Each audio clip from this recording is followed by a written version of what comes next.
Yummy tummy recipes in Tamil? Oh, you've come to the right spot. This sounds like the perfect mix of nostalgia and pure indulgence.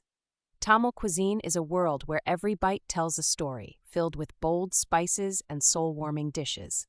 Trust me, this is the kind of cooking you'll want to keep coming back to. Let's start with something simple but iconic: Idli Upma. Got leftover idlis? Don't throw them away. Crumble them into tiny pieces. Heat some oil in a pan.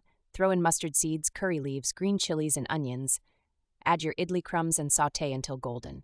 It's breakfast magic done in under 10 minutes. Pain point: you don't want to spend a ton of time on weekday mornings making something overly complicated. This solves that with minimal effort and maximum taste. Pro tip: garnish it with shredded coconut and a squeeze of lemon juice. It's a game changer. What about Kothu Parotta? This one's fun to make and even more fun to eat. Tear paratha into small chunks. Sauté onions, tomatoes, and green chilies in oil, then add eggs and scramble them. Toss in the paratha pieces with some curry or salna. Boom, street food vibes at home. You're hungry, I get it. But here's why it's worth making this. It's basically the chaos of flavors crashing together on your plate in the best way imaginable.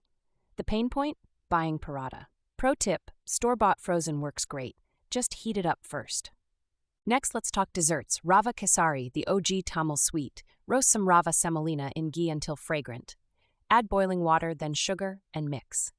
Finish up with a pinch of cardamom, fried cashews, and saffron. It's aromatic, gooey, and irresistible. Here's the thing: desserts in Tamil cooking are fast-track crowd pleasers. Kesari takes 15 minutes and delivers as if you spent hours.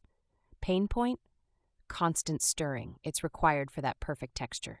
Pro tip: add a little pineapple for an unexpected twist. Now, Sambar. If there's one dish that defines Tamil homes, it's this. Boil tur dal with veggies like drumstick, carrots, or brinjal. Mix in tamarind water, sautéed spices, and sambar powder. Serve it with rice or idli. Heaven, right? But let's face it, making sambar from scratch feels like a chore for some. Here's the trick. Prepare the spice mix in bulk and store it. Pro tip: a piece of jaggery at the end balances the flavors perfectly. Kuzhambu varieties like Kara Kuzhambu are staples. Tamarind, shallots, garlic, tomatoes, and lots of red chili make up this spicy and tangy dish. It pairs magically with rice and papad. You've got comfort on a rainy day. But that tangy balance? A little tricky to nail. Don't overdo the tamarind or chili. It's all about harmony. Pro tip: a spoonful of sesame oil before serving takes it to an umami level that's insane. Now on to snacks like Medu Vada. Crispy on the outside, fluffy on the inside. Grind urad dal into a smooth batter, add green chilies, pepper, and curry leaves. Shape into donuts and fry them golden brown. Serve warm with coconut chutney. Here's the catch: getting the batter consistency right is almost an art. Too thin? It won't hold. Too thick? It's not airy. Pro tip: keep your hands wet when shaping the vada. It's less sticky and easier to work with. One more snack for the win: Milagai Bajji. Green chilies dipped in seasoned gram flour batter and fried till golden. Pair with spicy chutney, or just ketchup if you're lazy like me.